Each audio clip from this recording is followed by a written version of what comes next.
or no, I'm gonna try that again.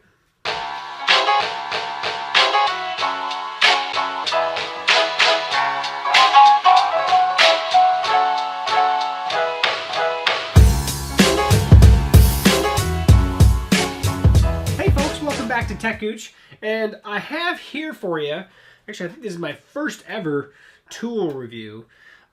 This is the Fine Multi-Master. I also have Milwaukee's multi-tool as well here to kind of compare it a little bit. But this is really what we're focusing on today, and basically show you why this thing is so awesome. So if you're out there looking for a multi-tool, these tools can be used not just for professionals, but for anybody out there that's looking to do even small work in their house. They have to modify trim or anything like that. These things are awesome. They can do so many things. They even have, if you have to put in a new outlet or something, a new gang outlet, you can actually get an attachment to this that'll just cut the square hole exactly how big you need it. There's a lot of really neat things you can do with these, but there's a lot of them out there. I've actually used 4 of them now, owned 4 of them. This is my newest addition to the family, I guess. Now I do work construction, so these are technically not mine directly, but my company's. Or my family's company, and we just got this several months ago. I've used it quite a bit, and I got this actually before that one, and I had another 2. A Makita was the other battery operated one that I've had. I've also had a Rockwell, and there is a very large difference between the 4 of them, to be honest. The reason I don't have the Makita or the Rockwell here, the Rockwell here is not battery operated, so I didn't think that it really fit with this. The Makita, however, broke, and I'll kind of show you how that broke. I don't have the tool with me because I'm having a hard time finding it, because once it breaks, you just kind of put it off to the side. But yeah, let's bring the video in. We can actually show you exactly what we're talking about. First things first, I thought I'd show you exactly what you're getting when you actually buy this kit. So this is the actual Fine tool. Model number on this is the what is it? The AFMM18, I believe.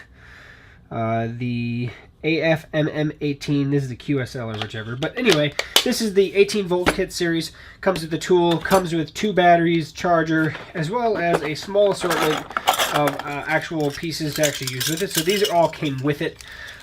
Mainly been using just the actual cutting tools themselves, but you can do some sanding, some rough work, things like that with it as well.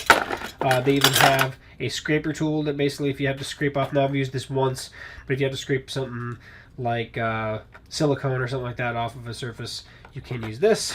And there are a lot of other accessories you can get for it. Obviously, you see the tool here.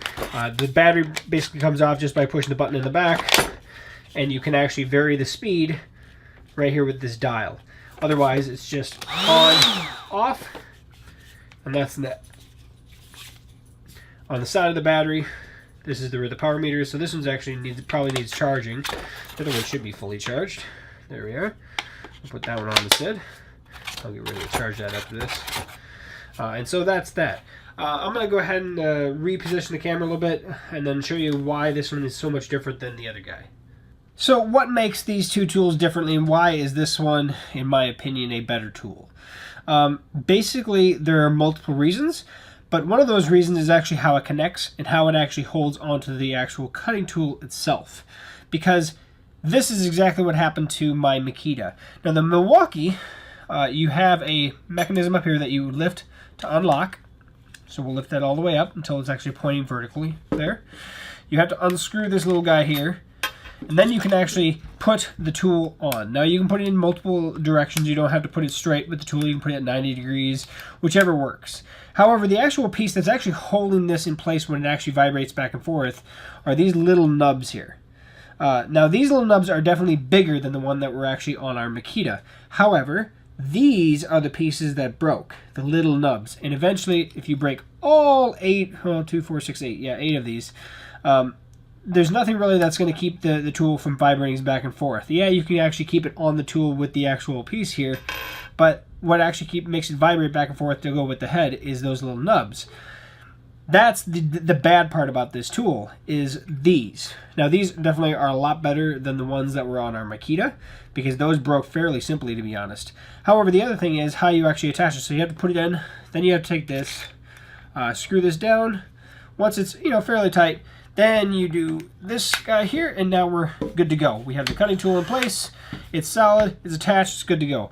One of the really nice things about the Milwaukee that neither the Makita or the Fine have is an LED light on the face that you can actually see what you're cutting. So if you're in a low light situation, that is one thing that the other two do not have. However, this is a big difference between how Fine does theirs. Now, when Fine first came out with their Multimaster series, they did have a thing similar to this. You didn't have to screw it in, you just pushed it in and locked it. And I had actually used one of those before. However, the new system here is so much different. You do not unlock this. It's already unlocked once you don't have a tool in it. All you do is take the actual cutting head, put it in place, push down. That's it. It locks into place by this little guy here and actually is using, rather than little nubs, it actually uses the outside thing, kind of like a wrench. So the star pattern basically here, a lot more than 8 pieces are actually holding this thing in place, and they're not nubs. They are literally hard sections within the actual tool itself. Now, you're more than likely probably going to wear this out before you're going to wear the head of the actual piece out here, which means every time you replace one of these, you're getting a new star pattern on it. It's a much better system in my opinion, and how it actually locks with this piece here in the middle, which is a 2-piece system, a lot larger piece as well that's holding it. So you just push it in, and it locks into place. And then when you actually unlock, all you're doing is pushing those two back together until they lock into place back together. That is as simple as this gets. You don't have to unscrew anything. You don't have an extra piece other than the 2 pieces, so you can't lose the screw head. It is just as simple as put the angle that you want, push down, good to go. That is awesome. I cannot stress how much better this system is than this system. And it's so much better so that since we have this, if we're doing fine work, meaning like finish work, I don't even grab this anymore. I love this because I can quickly adjust this without any hesitation and change cutting tools really quickly.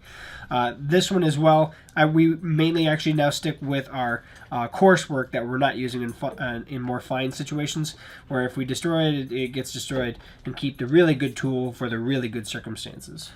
So obviously you're probably wondering how it cuts. Now, I don't really have a really good way to show you. And these tools have actually been used. I would say you probably use the one on the Multimaster more, to be honest about it. But they are just plunge cut items. So these are just plunge cuts. So like in this piece of wood here,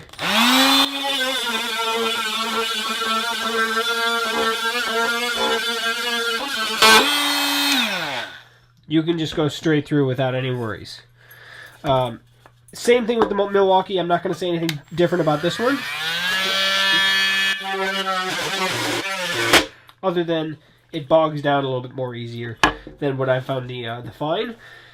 Not a big deal, to be honest. The cutting heads are different, where this one has that straight edge where if it hits the edges all the way down, it can do that, where the Fine does actually fan out, so these stay out of the way. I do like that as well. I can obviously rock that back and forth a lot easier than this design. I can't really do that. So that's the design in the cutting head itself, and you can probably get ones that work with this that do that as well. But they are not interchangeable for the type of cutting head. I can't use a Fine one on the Milwaukee, and I cannot use the Milwaukee on the Fine. So while this video wasn't really a shootout between two tools, it's kind of to be honest, the Multimaster versus everybody else. Because the Starlock mounting mechanism, which is why I'm basically putting this on this channel, is a technology. It's a beautiful piece of technology. It really is. It's simple, but it works so much better than the head that's on this one. Now I know this is different than my typical videos that are typically on smart home products, things like that, but I wanted to share some pretty awesome technology that Fine and other companies are doing in their tools. So I'm probably going to feature more tool reviews in the future, especially because I love tools. I really do. And these are very useful for anybody. If you have any lightweight work, any trim work, anything that you want to modify, these things can do so much in assisting you. And if you're looking at it as a kit to kit, this guy in a kit form is about $300. That's the same way that this is, where it comes with, you know, 2 batteries and a charger and the tool and some cutting heads. This is $340. Do I think there's a $40 difference here? Yes, there is an absolute $40 difference. It's probably more than $40 worth of difference. At $40, I wouldn't even consider the Milwaukee. Wouldn't even consider it unless you already have a whole bunch of other Milwaukee tools and you just want to get the actual bare bones tool. Bare bones one of these you can probably get for about $80, $100. That's when it's worth it, and that's what we did when we purchased this one. That's why I don't have a box or kit, is because we got this as a bare bones tool to go with our other Milwaukee tools. However, this as a kit, way worth it. Obviously, once you get into this, you may actually start looking at other fine tools, and they make some fantastic tools. Now, I'm not going to get into those today, but that said, I would highly recommend checking out it. It's a German company, and they make some fantastic products, in my opinion. So, with that said, thanks for watching the video here. I know it was kind of short and sweet. Hopefully, you got to see the gist of the actual product itself. And like I said, I'll probably have some more videos similar to this in the future. If you have actually a video or a product that fits this tool category and you'd like to see that here as well, let me know what you think. Head over to thetechgooch.com and you can submit a contact form there that goes directly to me. Otherwise, comment below, subscribe to the channel, share, and let me know what you think of the Fine Multimaster, because it's awesome in my opinion. It's by